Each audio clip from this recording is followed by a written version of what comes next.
Welcome everybody back to episode number 2 of Behind Closed Doors podcast, brought to yourself by myself, Steg, and Davy Craig. Welcome back, Davy. How's yourself, mate? Yeah, I'm no bad, Stig. It's been an interesting month, which we'll go on to kind of discuss. But yeah, no, it's good to get the ball rolling in this and come back for episode 2 of Behind Closed Doors.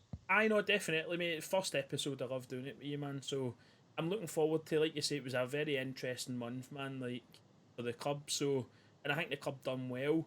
So we can kick it off by looking at the previous month's games then, and then we can look at what's coming next month as well. So we could start it off then by looking at probably the biggest fixture of the month, what we probably thought at the end of last month, getting into it against Kelty Hearts. What did you make of that? Well, it was the one on paper at the start of the season everyone wanted to see, and as we discussed, it was as tight as it was forecast. Both teams, not a great deal of chances created. A very tough, very competitive match.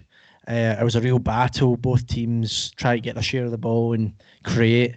And luckily, East Kilbride managed to take advantage of a bit of good play down the left and managed to nick a winner. I know, definitely, mate. Like, and it was a well worked goal as well. Like Chris Erskine, man, it was brilliant. Like, he's linked up play there. We would say, man, and Woodsy will be probably disappointed to hit the Oh post. yeah, absolutely. You know what I To be mean? fair, what a goal would have been. See if it doesn't hit the post. If it goes straight into Woods' strike, oh, it'd have been fantastic. It was Aye, just down the left wing. They really cut them apart. I mean, if you look at the highlights, there was plenty of Celtic defenders back, but it was a sharp kind of crisp passing from the Scotbride forwards and great link-up play between Woodsy and Erskine. And he was unlucky; it came off the post, but luckily, right place, right time. aye. And Kyle Wilkie, man, yeah, straight on Wilkie it. was there, yeah. Aye, so he'll be delighted he was there. Do you know what I mean, it's one of the ones you want to be in and around for those rebounds, and it's important for the team as a team in it, like to get those goals. The manager must have been very happy, as you say. Like, I thought it was a very tight game. Could have gone either way. Massive, massive 3 points for us in the club, innit? But that's it. I mean, it was much talked about before the fixture how long Kelty have went since they last lost a match, and I think it was more or less a calendar year. I might be kind of slightly kind of either in or out with that, but it was more or less a calendar year before they last were defeated by Cumbernauld Colts. And Aye. for the guys to get a result at Kelty, it was a fantastic result and set us up for a good month. And they've got a few good players there, Kelty as well. That Callum Higgarb off him, and Dylan Easton, the pair of them are a threat. And Callum, I think he'd have been disappointed that game because he had quite a lot of chances, but keeper was on fire. You know what I mean as Well, well. for what I gather, like the free kick that hit the bar, the goalie was claiming he got a touch on it, and As they all to be do, fair, didn't they? to be fair, it was hit that hard. It's hard to say if the ball differed or not. But aye, if the keeper says he touched it, it's a fantastic save. So Aye, we'll give him it. We'll give him it since we got absolutely. a 1-0 win. But I was delighted watching it like back myself. Obviously, I just saw the highlights, and it was like for me like seeing Chris Erskine. He was on fire the whole game for me, man. So it was good seeing his link up play and him step up because he's obviously a big name into. Oh Uh, yeah, I mean, he was signed for the big games. You're looking for a wee bit of magic from him, and he certainly delivered in the second half, helping create the chance for the goal. I know, definitely, man. But we move it on then to the Bonus game. What did you think of the old Bonus game, one each? Well, it was pretty much what we discussed in the build-up to the game last month. They're at the top end of the table on merit, and they've probably had the best start to a season from a promoted side.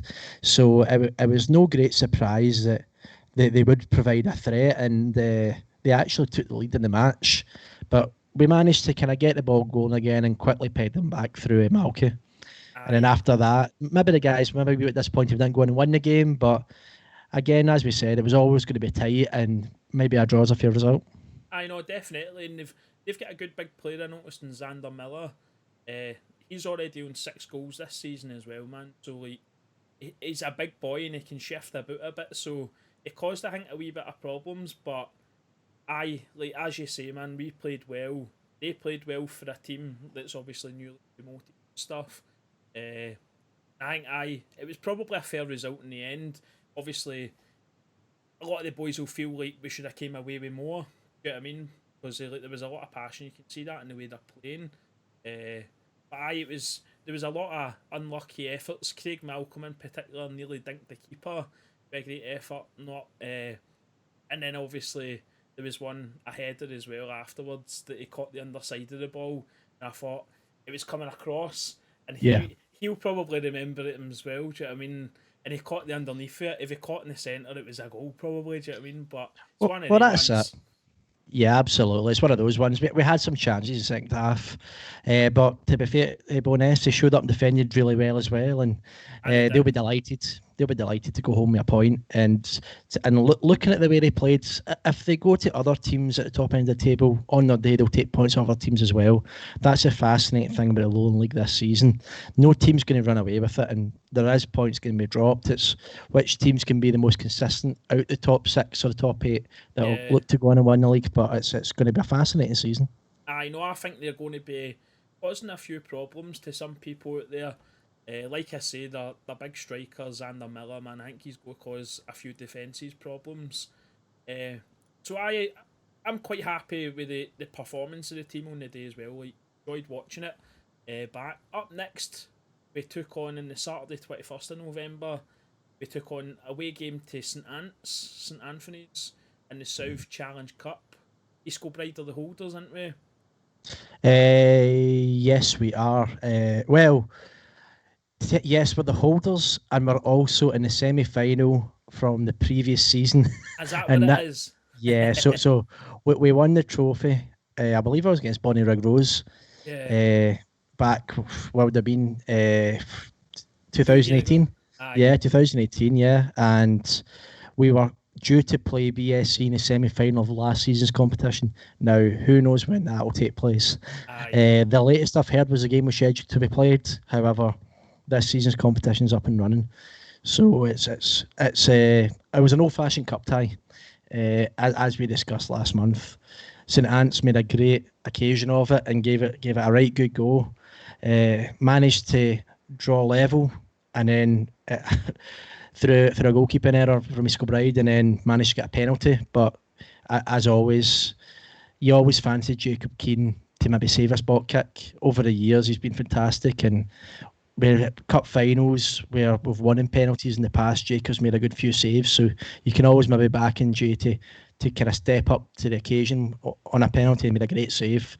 And then I think St Ant's, to be fair to them, ran out of steam towards the game, and the subs East Kilbride made kicked in and managed to capitalise, and we came away with 3-1 win. I know, definitely, man. Like, as far as I'm aware, there was 8 changes made to the squad that day as well for East Kilbride. So yeah, boys like Paul Payton, Chris Erskine, Woodsy were all getting the day off. But like you say, man, like, I think Jacob redeemed himself with that penalty save. He got a good strong arm to it. And I'm sure, obviously, he felt a wee bit of relief after coming for the ball. I think he's maybe misread that as well. Speaking to the guys, on the day, it was a clear day, and like the stadium that they have, I think it's New McKenna Park, St Ant's play at, was totally exposed. So wind, sun, winter sun, all that. So it's one of the ones that happens. But the important thing is how he reacted to it, and went on to play very well after the mistake. I know, definitely. And the subs made a big impact later in the game. Like, Lewis Kidd came on. From the highlights, like, I was impressed with him. He looks like he sort of had a really positive impact in the game. Yeah, absolutely. And obviously Craig Malcolm got the third as well, which there was a scramble for the ball kind of 8-9 yards out roughly, and he's not the type of guy you want to be picking the ball up there, is he? Well, he just used all his experience. The ball's dropped to his right, and the defenders scrambled to try and block, and he just shifted it onto his left to give himself a yard of space and put it in the corner. So, that was more or less the last kick of the ball to send us through to the next round.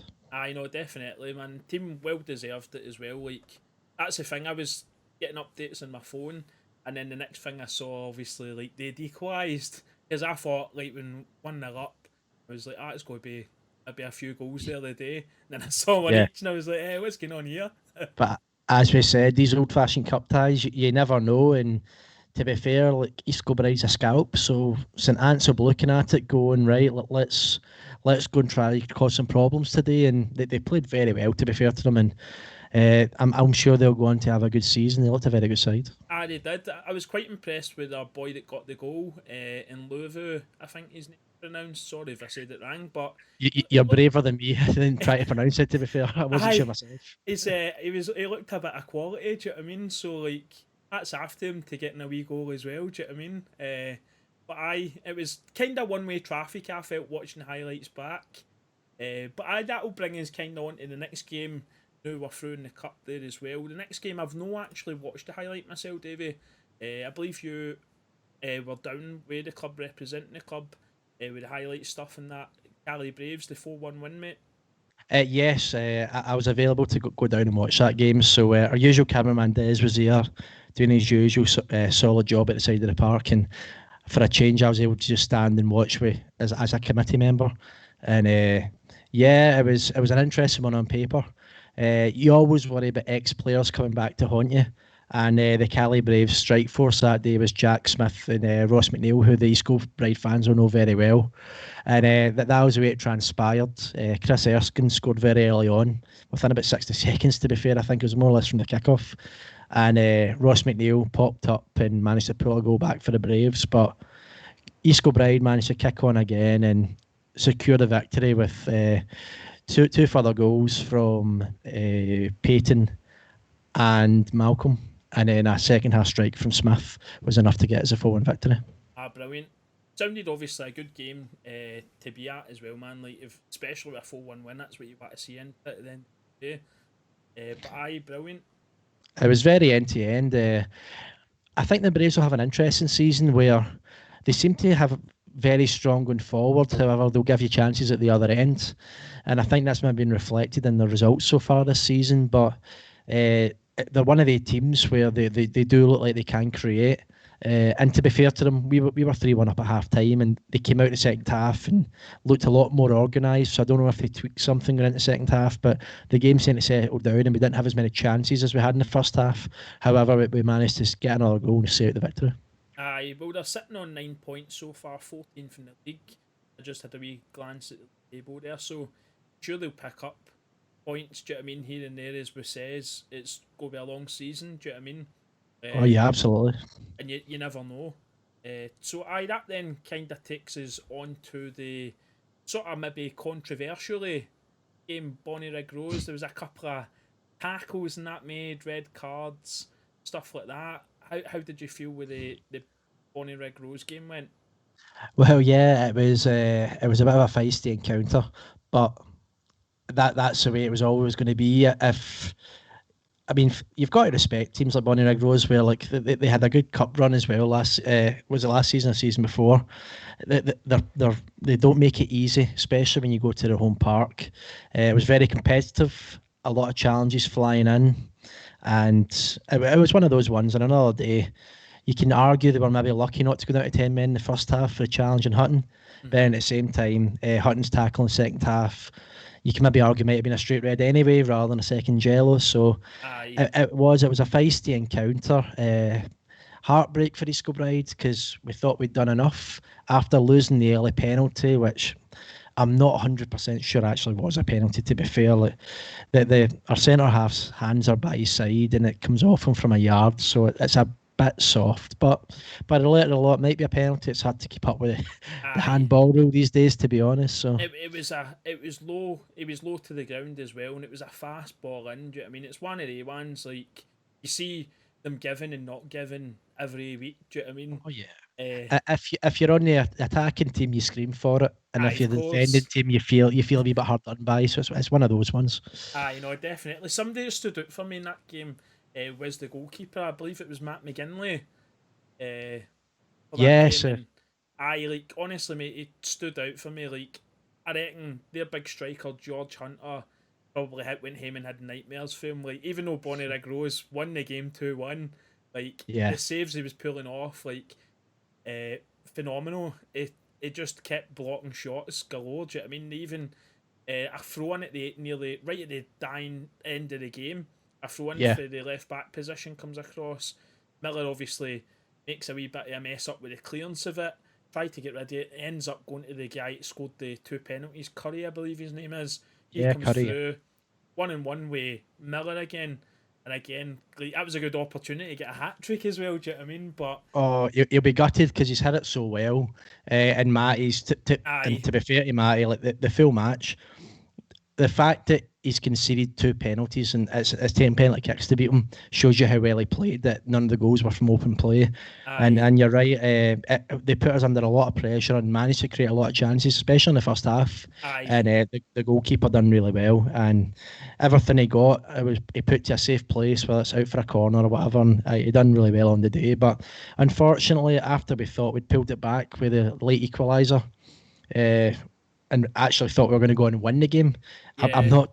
I wasn't there in person, so I'm not entirely sure how Stephen Old ended up through 1-on-1 with the goalkeeper. But it's an unbelievable challenge from the centre half to get something on the strike to turn it over the bar. The guys must have thought he'd scored. Aye, Uh, and unfortunately, from the resulting corner, they break on us and manage to get a penalty. And no complaints with this one. It's a penalty. aye. It And was. I would say it was a clear penalty all day from my point of view. Like, yeah, absolutely. I Yeah. don't know why. I know why he made the challenge, right? It was a sloppy sort of tackle, right? And it was sort of last ditch attempt. The striker's going to have a dig. See, But he I should think have had he's faith trying in to. his teammate, do you Yeah. know what I mean? I think.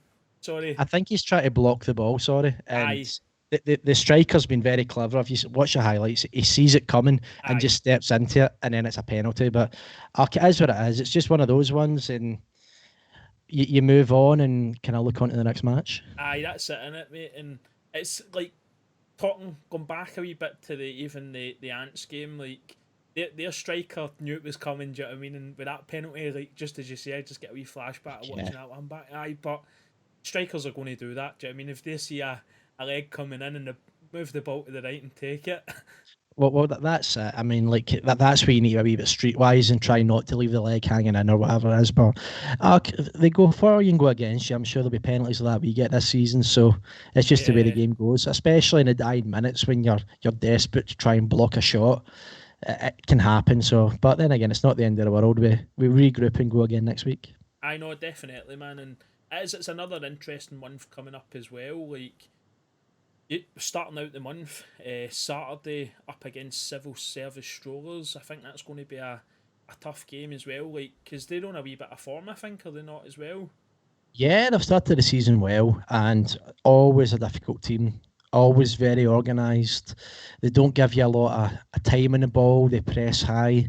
So it's one of these teams, especially when you're playing them at home, where an early goal in the first 20 minutes really helps because then it changes the game plan. They need to try and come out and attack rather than just defend well and try and hit in the counter attack. So it's not going to be an easy game, but if you're looking to try and challenge for the league, these are the games you need to win. So yeah, it's a big game this Saturday. I know, definitely. The thing that will help out as well is at K Park. Do you know what I mean? Hopefully that gives the boys a wee bit of confidence because I'm back a game going through, like you say, to Bonnie Rose, going away games, you kind of want to win at home. Do you know what I mean? That's certainly where you want to put the points on the board as well.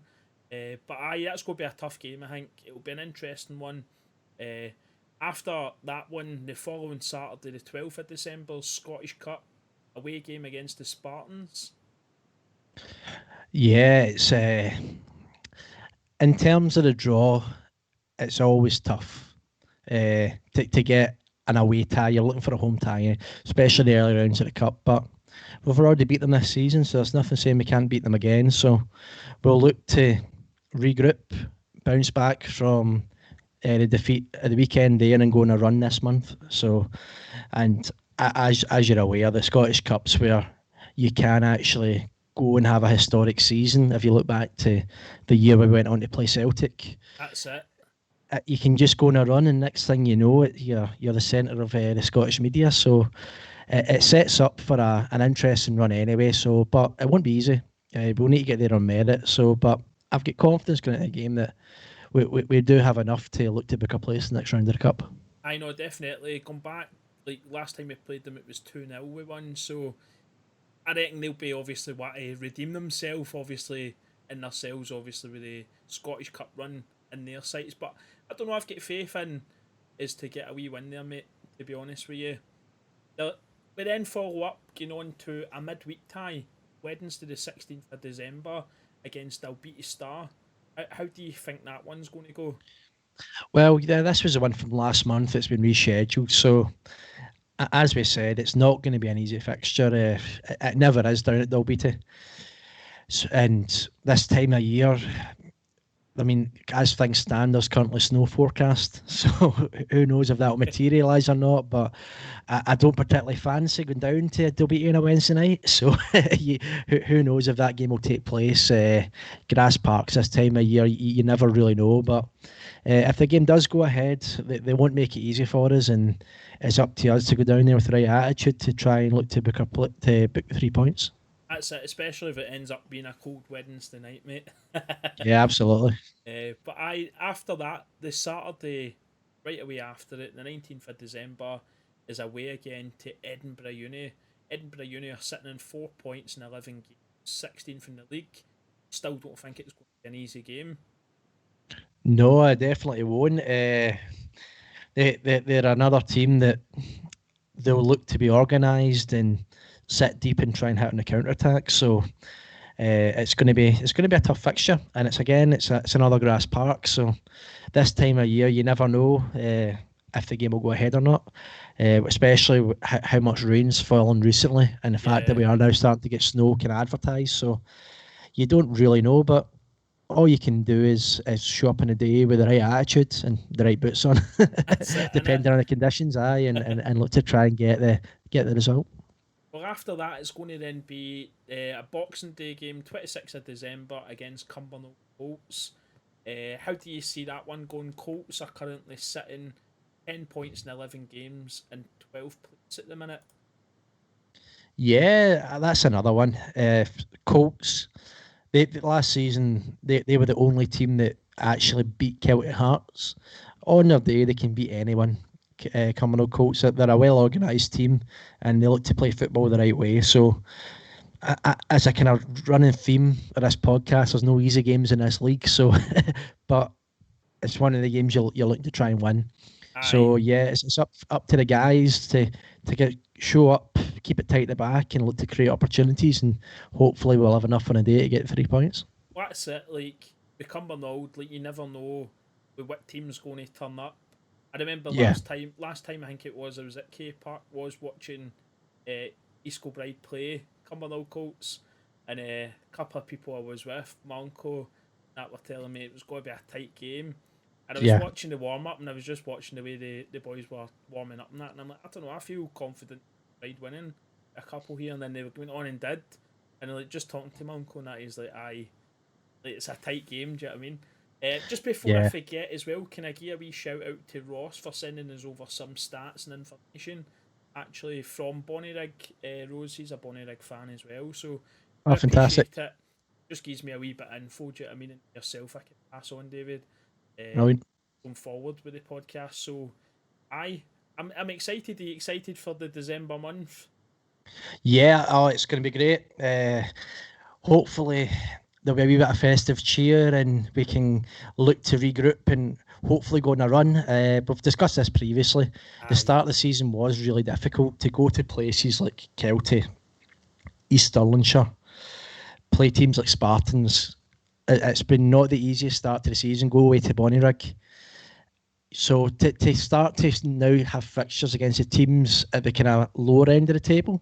Yeah. Now, don't get me wrong, it's still going to be difficult, and we still have to go and win those games. But it's certainly not as high a task as the season started off. And to be in the mix at top end of the table, it's been a good start to the season, and hopefully we can now kick on and go on a long winning run. I know, I think so as well, mate. I think they could. I think looking at the fixtures, like we say, there's not going to be the games in there. Every team, you've got to respect them because you don't know what's going to happen on the day, weather-wise, lots of different things can take into account, mate, right? But I don't know, I've got a bit of confidence in them. The team, I think, is starting to going to be gelling even better together. So I am looking forward to seeing what they pull together and turn up with on the match. So I will move it on. What we'll do is we'll load up the goals of the month coming on next. So we'll change to that wee slide now. So this is the goal of the month's contest. So up first is goal A, Kyle Wilkie's goal against Kelty. It's one of my favourites for goal of the month, just for this sort of interchange.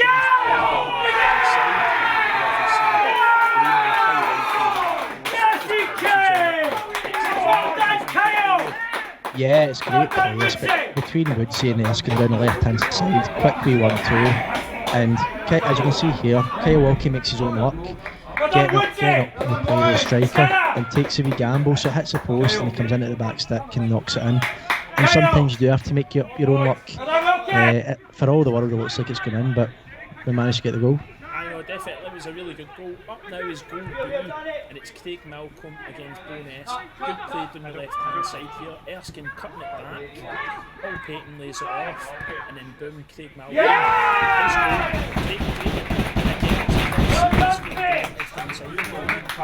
Yeah, absolutely. It's great play. It's whipped into Pate's feet, and he sets it really well for Malky, and he slots into the corner. That's just what we want. C is actually the man himself, Chris Erskine. This is against Caledonian Braves. I've not actually watched this game, so it was actually more or less from centre. His movement here is fantastic. The defender can't get anywhere near him. Moves into the space and gets slipped in, and it's a very cool finish into the other corner. He just looks like a big pest of a striker there, doesn't he? Like, he's just waiting on it. He's just pounced on it as well. That's what you want. He was playing in a more advanced role that game, just off Malky, and he's taken his goal very well. And this is goal for the same game, Paul Payton against Caledonian Braves. Again, I've not saw this one, so I'm intrigued to see how it. Well, yeah, it's a ball over the top, and the centre half actually misses it there, which gives us a wee half chance. Kidd does really well to get him behind, knocks it back to Payton, and he slots it in under the goalkeeper. But it's another example of taking a gamble and getting on the end and joining the attack, and he took his goal very well. I know, definitely. That was really good goal here. He probably thought he was going to get it himself there, but I couldn't cut back there. Brilliant pace. Well done, Kendall. Well, that's goal of the month, and they will all be available to vote on the East Kilbride Twitter channel. So have a wee look out for that. Thanks very much as well to Daniel from Jukes TV for designing all the graphics that you see in the podcast today. Thanks very much from both me and David. And thanks everybody for tuning in. I hope you've all enjoyed this month's episode, and look forward to next month's episode. Keep safe. Hope everybody has a good Christmas and a new year. Take care.